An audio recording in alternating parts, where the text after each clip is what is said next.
দেশের স্বার্থে, দেশের সার্বভৌমত্বের স্বার্থে যে আপোষহীনতা, আমরা এটাকে ধারণ করব। তার এই দেশপ্রেমকে ধারণ করে আমরা এগিয়ে যেতে চাই।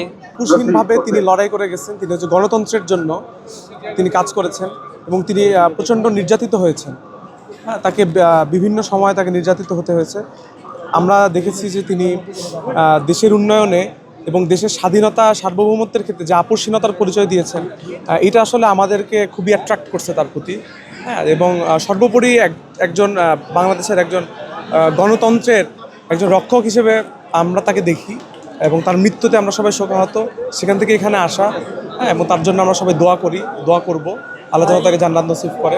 দেশের স্বার্থে, দেশের সার্বভৌমত্বের স্বার্থে যে আপোষহীনতা, আমরা এটাকে ধারণ করব।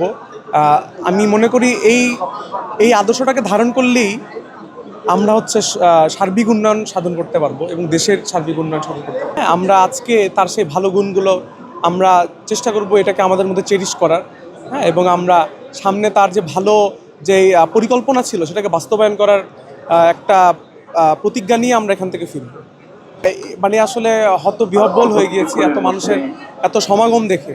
এখানে আসলে শুধু বিএনপির নেতাকর্মীরা না, এখানে আমি দেখতে পাইতেছি যে সাধারণ মানুষের বিপুল উপস্থিতি। হ্যাঁ, মানে যতদূর চোখ যাচ্ছে শুধু মানুষ আর মানুষ। একটু আগে মানে এখানে আসতে খুবই কষ্ট হয়েছে, তবুও স্বতঃস্ফূর্তভাবে সবাই এখানে অংশগ্রহণ করেছে। এটা বোঝা যাচ্ছে তার জনপ্রিয়তা কতটা তুঙ্গে, এই আর কি।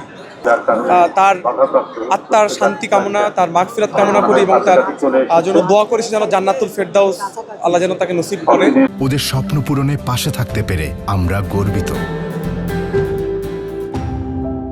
আমরা যখন ছোট ছিলাম তখন থেকে আমরা টিভি চ্যানেলে দেখেছি বেগম খালেদা জিয়াকে খুবই অত্যাচার নিপীড়নের মাধ্যমে ফ্যাসিস্ট সরকার তাকে গৃহবন্দী করেছে 2015 সালে। 2018 সালে 8 ফেব্রুয়ারি যখন তাকে মিথ্যে মামলায় জেল দিয়েছে, তখন আমরা খুবই দুঃখান্বিত হয়েছি। এই যে আমাদের যে জেনারেশন, এই জেনারেশনে আমরা তার ক্ষমতা দেখিনি, তারপরেও তার প্রতি আমাদের অগাধ ভালোবাসা। এই ভালোবাসা মন থেকে, এই ভালোবাসা কখনো আমাদের কেউ কেড়ে নিতে পারবে না। তার প্রতি শ্রদ্ধা এবং তার প্রতি সহানুভূতি রেখে তার জানাজায় আমরা এসেছি। তার জন্য সারা দেশবাসী দোয়া করবে ইনশাল্লাহ। ওনার ছেলেদের আটকে রাখা হয়েছিল, তারপর অত্যাচার করা হয়েছে, তারপরে উনি দেশ ছেড়ে যাননি। এজন্যই মূলত আসা ভালোবাসা থেকে। যতটুকু দেখেছি আমরা, তিনি তো দেশের জন্য, দেশের মানুষের জন্য সংগ্রাম করেছেন। আমরা বিভিন্ন সময় দেখেছি যে তাদের উপর যে অত্যাচার করা হয়েছিল, তারপর তাকে কারাগারে আটকে রাখা হয়েছিল, তারপরেও তিনি দেশের বাইরে যাননি সুযোগ পেয়েও।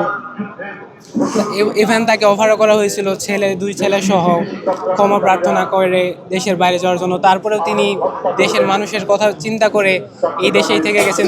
সেই ভালোবাসা থেকে আজকে এখানে আসা অবশ্যই ধারণ করছি জন্যই তো আজকে এখানে উপস্থিত। তার এই দেশপ্রেমকে ধারণ করে আমরা এগিয়ে যেতে চাই। আসলে তিনি একজন ভালো মানুষ ছিলেন।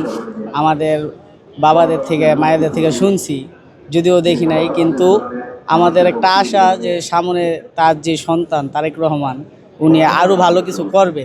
এই আশা নিয়েই আমরা তার সাথে কাজ করার বা তার দলের সাথে কাজ করার যে আশাই করতেছি, শুধু দেশের ভালোর জন্য। বা এই একটা দল ছিল যে বিএনপি, যে দেশের জন্য। আমাদের যে নেত্রী আজকে গতকাল ভোর 6টা বাজে দুনিয়ার মায়া ত্যাগ করে পরকালের জন্য যাওয়ার করছে, উনি একজন নেত্রী ছিল যাকে অনেক কিছু অফার করা হয়েছে। এই জনগণের কথা চিন্তা করে, দেশের কথা চিন্তা করে উনি নিজের ভালোটা চিন্তা করে নাই।